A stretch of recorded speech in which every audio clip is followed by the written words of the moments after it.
Bueno.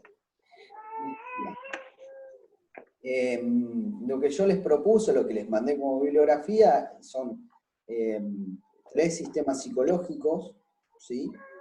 Que son como, vuelvo a repetir, el conductismo, ¿sí? Que se continúa posteriormente con lo que es la psicología cognitiva, ¿sí? Y además de eso, la Gestalt. La psicología cognitiva tiene un surgimiento a partir de 1960, ¿sí? Así que es relativamente joven como ciencia. El conductismo, junto con lo que es la Gestalt, tienen comienzo alrededor de, tienen principio al comienzo, tienen principio en el comienzo del siglo XX, ¿sí? En 1910, 1912, 11, por ahí. Bien. El conductismo, no sé si ustedes conocen algo de lo que es el conductismo como corriente psicológica. ¿Escucharon alguna vez hablar del conductismo? No se escucha, Leila. Ah, yo por lo menos hasta que no lo leí no lo había escuchado nunca. Ahora que lo leí, sí, obviamente. Puede abrir micrófono que sepa algo del conductismo. ¿Cómo? Les decía, puede abrir micrófono el que sepa, el que pueda decir, bueno, sí, yo también. Abran micrófono y díganme si saben algo del conductismo. ¿Quién dijo sí? Ya se te escucha, Pepe. No. ¿Quién es el que está hablando, Fer? No. Ah, Estaba hablando yo. Nada más que un amigo se conectó y tenía el micrófono medio saturado. ah. Por ahí quería hablar, por eso digo. Bueno, Sí, no, y no se escuchaba por eso. está bien, está bien. Bueno, yo les decía, a ver, si ustedes leyeron el apunte, ¿no? Se van a encontrar con que lo que se nos presenta, digamos, como la teoría conductista, fíjense que hay como una mención a lo que es la psicología experimental de Wundt, ¿sí? Y cómo se desprende el conductismo de la teoría o la psicología experimental de Wundt, ¿sí? Una de las críticas que va a realizar, la principal, es al estudio de la conciencia, ¿sí? El conductismo no va a tomar la conciencia como objeto de estudio, simplemente por el hecho de que no adhiere a lo que es el modelo positivista, ¿sí? Porque no es observable, para el conductismo no es observable la conciencia, ¿sí? Entonces va a elegir otro objeto de estudio, ¿sí? Que es la conducta. Y la conducta, yo les decía, siempre hay que definir el objeto de estudio. Bueno, la conducta, dice, reduce de alguna manera al hombre, ¿sí? A ser un organismo. Cuando digo un organismo, si ustedes recuerdan esto que veíamos de Descartes, ¿sí?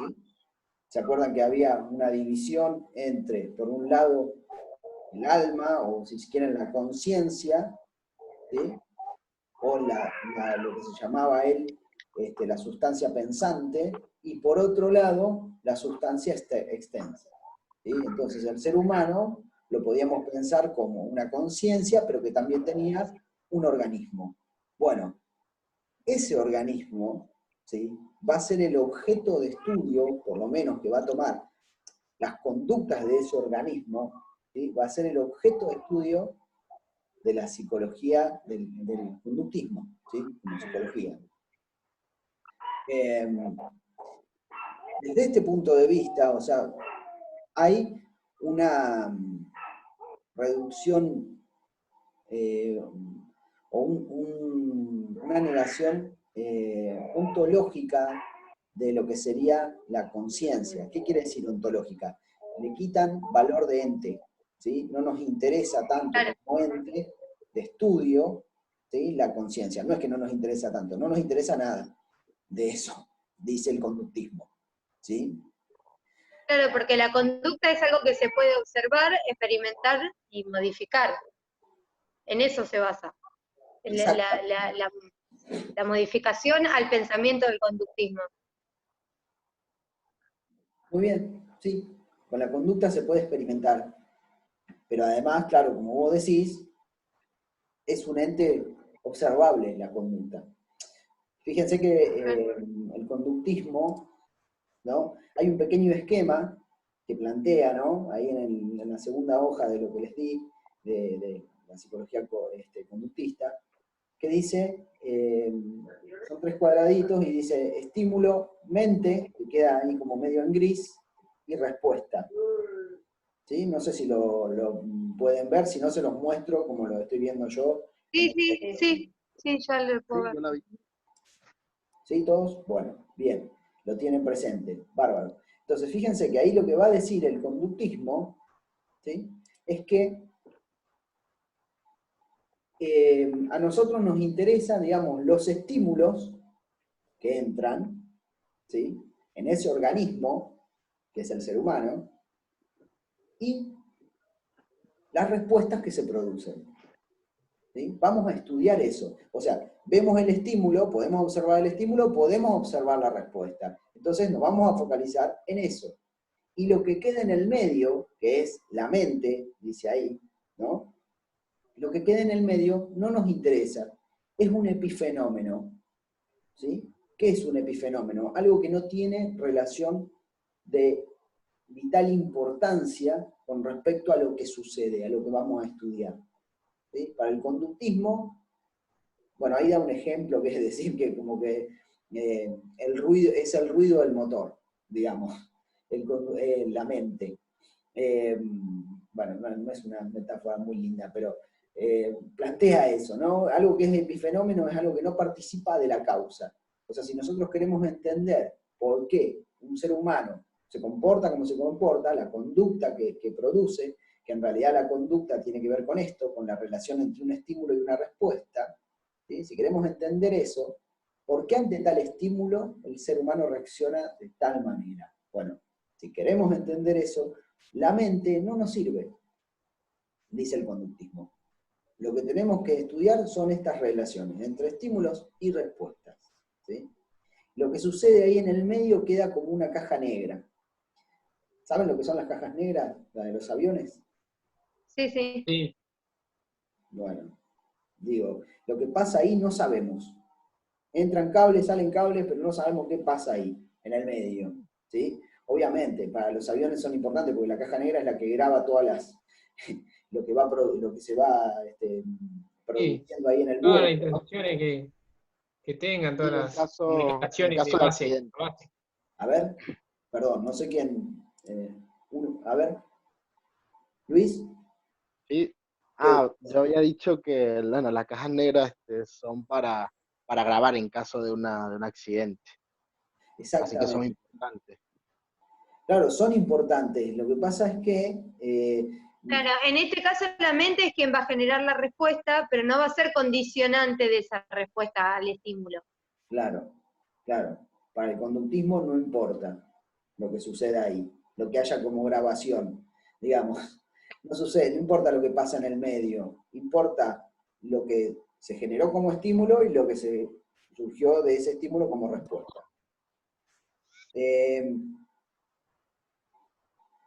Esto lo podemos llevar ¿no? a la vida de cualquier persona. Podemos experimentar o ver qué sucede o estudiar de forma conductista la actitud de cualquier persona, ¿no? De hecho, probablemente ustedes desde el sentido común lo hagan, ¿no? Cuando ustedes dicen, hice esto, y tal persona reaccionó de determinada manera. Jorgelina, no se escucha.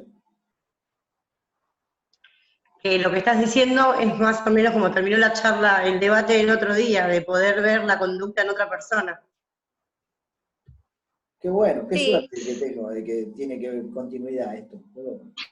Bien.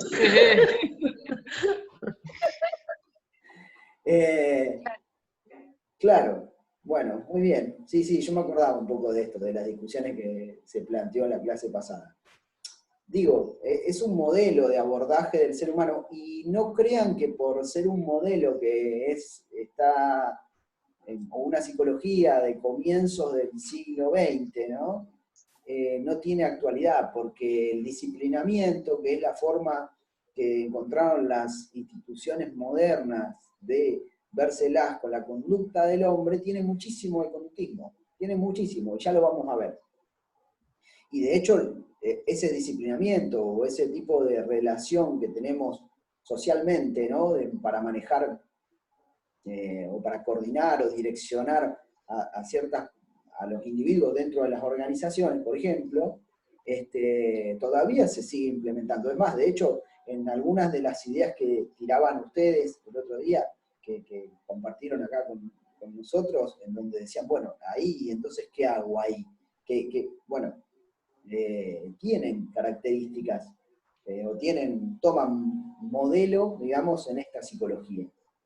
Que bueno, como les digo, o sea, hay un disciplinamiento, es una forma, digamos, el disciplinamiento incluso como forma de control social, es anterior al conductismo, ¿no? Pero bueno, de algún lado sale el conductismo también. Entonces, yo les decía, no, esto de que en el conductismo, digamos, vamos a estudiar lo que entra y lo que sale, ¿sí? Los estímulos que entran y lo que sale como respuesta. Ahora, ahí va a plantear, ¿no? Que el conductismo, que empieza con John Watson, que es como su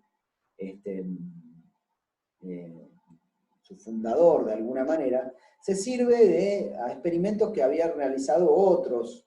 En este caso no era un psicólogo, sino un reflexólogo, digamos, pero trabajaba, digamos, sirve su experimento para trabajar en psicología, que es Iván Pavlov, ¿sí?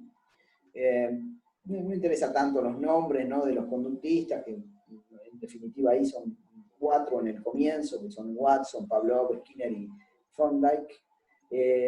No interesa tanto el nombre de estos autores, pero sí las experiencias que presentan, ¿sí? Y las ideas que tienen de cómo funciona esta relación entre el estímulo y la respuesta, cómo podemos entender la conducta. Presentan como ciertos modelos de funcionamiento de la conducta. Y no solo,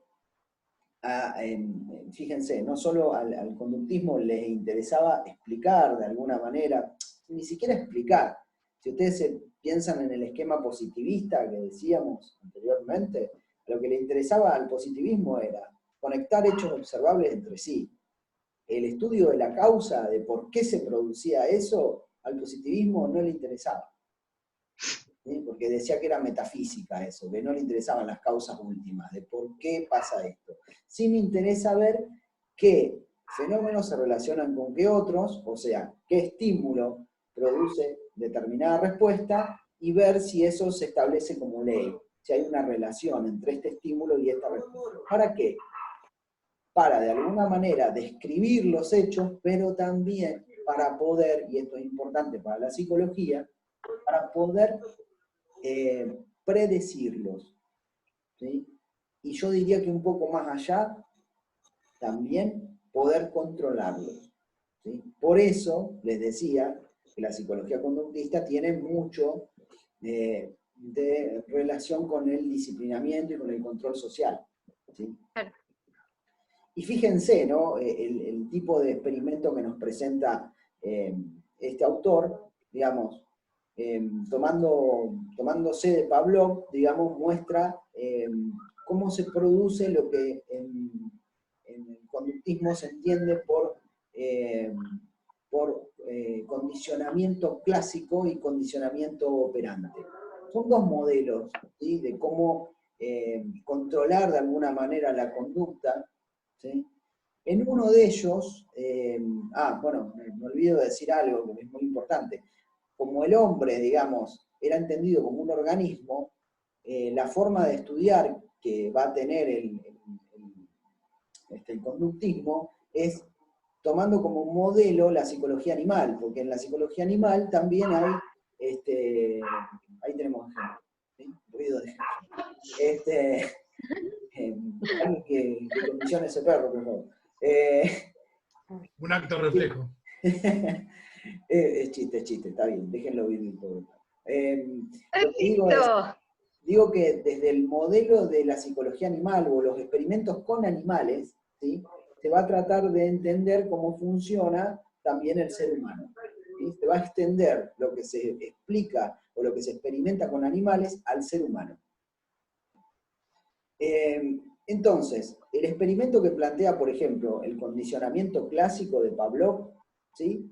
Es a partir de ciertos estímulos o respuestas que vendrían a ser incondicionadas, ¿sí?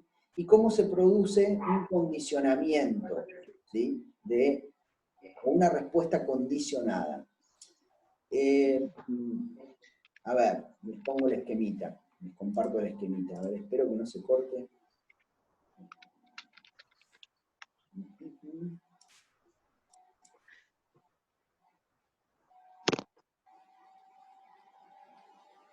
Bien. Ahí sí, ahí se ve. El esquema se ve bien, perfecto. Bueno, fíjense que Ah, acá... ese es el que teníamos. Claro, es el que A ver. tienen ustedes. Es el que tienen ustedes. Ah, Sí, sí. bien. Lo uso para ir marcándoles nada más. ¿Me ven? Bien, bien. ¿No? Acá, ¿sí? Sí, sí. Bueno. Hay se parte en el experimento, digamos, se parte de un estímulo incondicionado y hacia una respuesta incondicionada. En el perro, digamos, el estímulo incondicionado vendría a estar dado por lo que es la comida, ¿sí? Y por lo que es la salivación como respuesta ante la comida. ¿Se dan cuenta? El ejemplo plantea eso. Empezamos por el estímulo que le ponemos la comida al perro, como figura en el primer cuadrito, en el primer dibujito que tienen ahí, y el perro inmediatamente produce salivación, ¿sí? Le ponen una fístula acá al perro y logran darse cuenta a ver si está salivando o no, ¿sí? Pero fíjense que hablan de un estímulo incondicionado y de una respuesta incondicionada. Eso quiere decir que esto, cuando hablamos de incondicionado, es algo que ya viene en el organismo, que el organismo del perro reacciona, ¿sí? Directamente a la comida produciendo salivación. Eso está ¿Que establecido. sería algo instintivo? ¿Es lo mismo? Es instintivo, sí. Ok. Es instintivo. ¿Qué quiere decir eso? Fíjense, ya ahí tenemos una disidencia, yo les decía, en psicología no se van a poner de acuerdo. Estamos pensando que, yo les decía en la clase anterior, bueno, el ser humano como deficiente instintivo, no trae muchos instintos. Bueno, a los conductistas no les importa eso. Van a decir, bueno, no. Estudiemos como no nos interesa, a ver si es instintivo o no es instintivo, lo que nosotros podemos tratar de estudiar, digamos, el objeto de estudio del hombre es como organismo, lo vamos a definir al ser humano, ¿sí? Como organismo reaccionante ante ciertos estímulos. Entonces no nos interesa si es instintivo algo o no lo es. Es más, de hecho acá lo que hacen es agarrar y producir un aprendizaje en el perro, ¿sí? Entonces decimos, hay un estímulo incondicionado, una respuesta incondicionada. Hay una relación instintiva acá entre el estímulo y la respuesta. ¿Cuál es la relación instintiva? ¿Por qué esta es una relación instintiva? Porque se le ofrece, ¿sí?, comida, ¿sí?, y el organismo directamente produce la salivación. ¿Pero por qué? ¿Cuál es el sentido natural de eso? Porque el perro, para comer, igual que un montón de otros animales, necesitan de la salivación para formar el bolo alimenticio y para poder tragarlo, ¿sí? Entonces, eso está premeditado, o sea, es innato, ya está establecido en el organismo. Es más, nosotros también tal vez pensamos si nos puede o no pasar eso. No sé, lo dejo ahí. No sé si con la comida. Bueno, perfecto, lo extendemos a otras cosas. Bueno. Bien, entonces en el ejemplo acá lo que les dice es que tienen un perro que le presentan el alimento, la comida, y produce una respuesta, que es la salivación. Ambas son incondicionadas. Vamos a llegar a una respuesta condicionada, ¿sí? Después lo que hace el autor, digamos, el experimentador, que es Pavlov, presenta ese estímulo incondicionado, que es la comida, más un estímulo neutro. Un estímulo neutro es que no produce nada antes del condicionamiento, no produce nada. Vos le tocás la campana a un perro, no sé, no le produce ningún tipo de respuesta. O por lo menos no produce el efecto de la salivación. No, el efecto de la salivación no, por ahí otra respuesta. Por ahí otra respuesta puede ser, pero no el efecto de la salivación. Bien.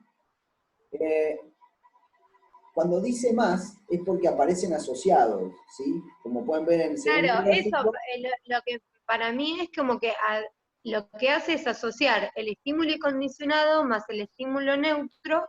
Entonces, indefinidamente, más adelante, cuando le muestres el estímulo neutro, ya va a llegar a la respuesta incondicionada como si tuviera el estímulo incondicionado. Exactamente, eso. Exactamente. Quedan asociados. Esos dos estímulos quedan asociados uno con el otro. De tal manera que quedan tan asociados, ¿sí?, que incluso podemos prescindir de uno de los estímulos que va a producir la misma respuesta. Y ahí eso es generar una respuesta condicionada, ¿sí? Este tipo es el comienzo del conductismo, ¿no? Muy básico es. Pero se puede aplicar, digamos, cuando nosotros queremos condicionar, ¿sí?, cierta conducta en el ser humano. O sea, entras a la fábrica y te pones el casco, ¿sí? ¿Sí? Cierto estímulo con cierta respuesta que pretendemos nosotros, ¿sí? Por ahí el estímulo neutro podría ser, ahí lo podríamos pensar, a ver, no sé si partimos de No, pero ponele, podés crear un refuerzo positivo como a todos los que tienen el casco puesto. Bueno, es como un presencial en una clase, por ejemplo. Está bien. Bueno, pero eso ya estaríamos hablando de condicionamiento operante. ¿Sí? Ya es otro tipo de condicionamiento. Se nos adelantó. Sí, se adelantó, Ley. Perdón. No, está bien, está bien. Es más fácil verlo con el condicionamiento operante, está bien. Bien. Cuando nosotros, o sea, les dije, hay un condicionamiento clásico que es este, ¿sí? El experimento del perro, bueno, ¿verdad? Ahora, fíjense que ahí el aprendizaje de alguna manera o el condicionamiento de un tipo de respuesta se produce gracias a la asociación y la repetición, ¿sí?, porque se repite varias veces, esa asociación entre estímulos, la campana y la comida, ¿sí? Quedan asociados porque se repite muchas veces eso. Es lo mismo que cuando a ustedes se les genera un condicionamiento, cuando una cosa se relaciona con la otra, digamos, cuando, no sé, relacionan o asocian dos tipos de estímulos, ¿sí? Queda asociado, no sé, tal perfume a tal persona, por ejemplo, ¿sí? Bien. Ahora, eso sería básico, ¿no? Son asociaciones por simultaneidad, ¿sí?, que se producen en los seres humanos y en los animales también. ¿Sí? Pero en el caso de los seres humanos no sería, de razonamiento también. No, las asociaciones de ese tipo que te digo yo, asociar un perfume con una persona. Como un recuerdo vendría a ser. Sí, o algo entra en juego la memoria, claro, claro. Sí. Sí. Aroma que te hace acordar a alguien.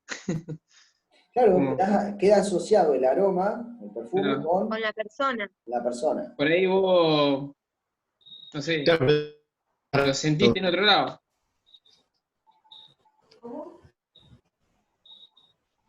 ¿Cómo fue? Martínez. Claro, que yo digo que para que a vos te haga acordar algo, te tiene que marcar la situación. Puede ser, tiene que dejar una huella, sí. Sí. Pero a veces también es involuntario eso, ¿eh? Claro, porque vos, aroma, perfume, por ahí. Y no sé, yo a Blue Seduction lo asocio con Antonio Bandera.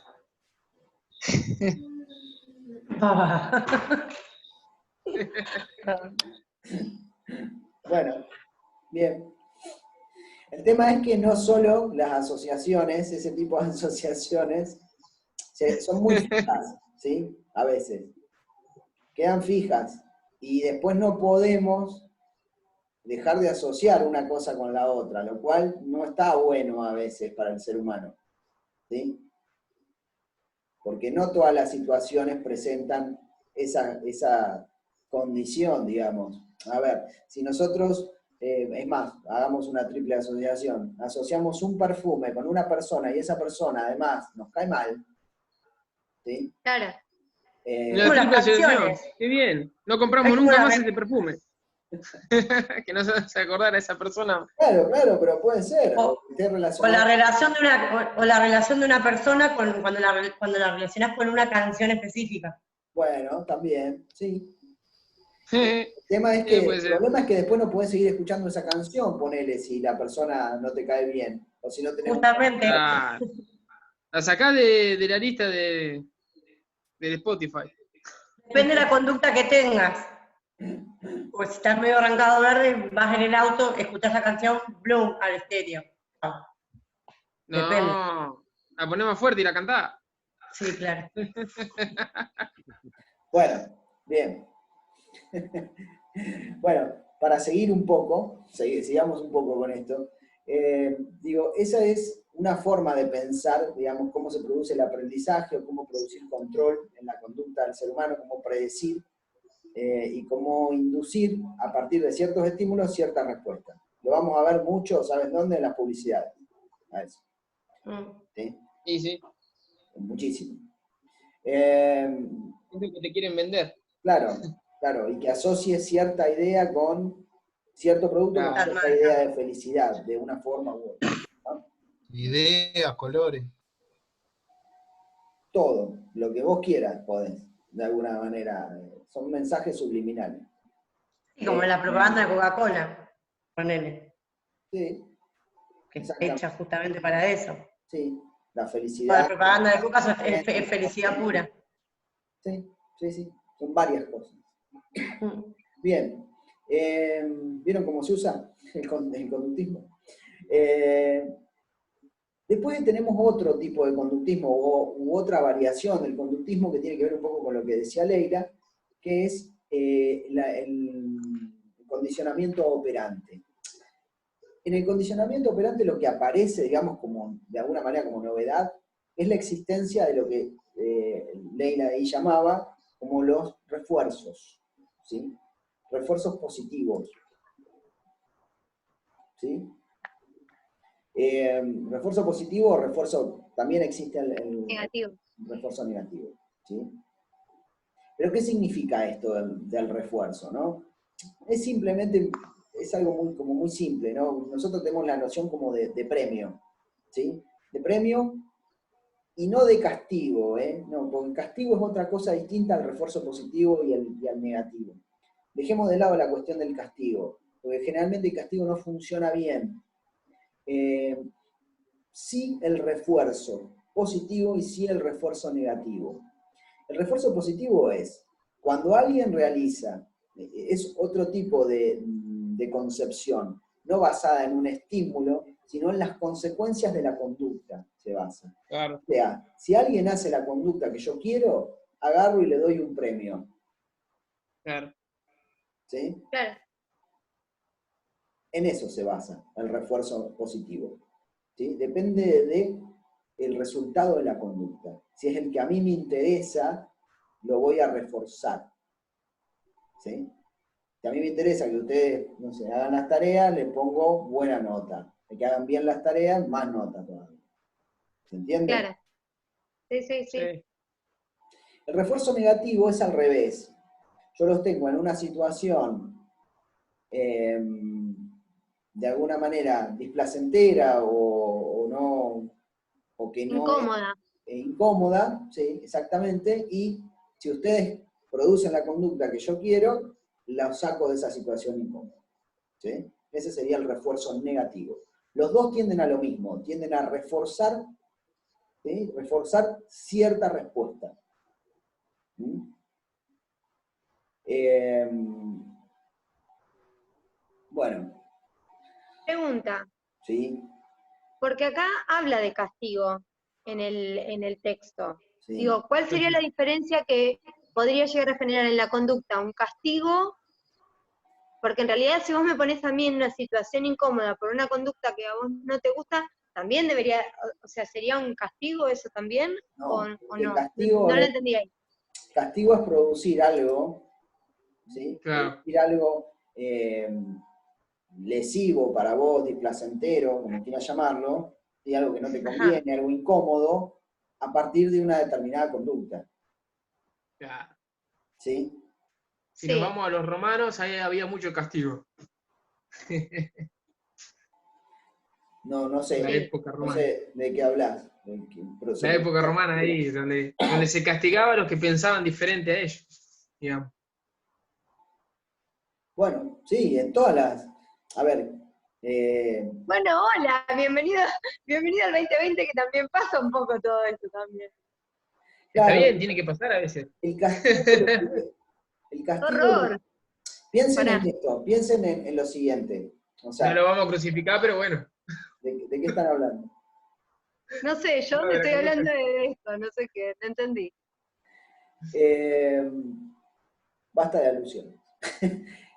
A ver, el castigo es esto. Fíjense, vos castigás una determinada conducta, ¿no? Y vos suponés que el castigo hace que la persona, porque recibió el castigo, o el animal, lo que sea, no va a realizar más esa conducta.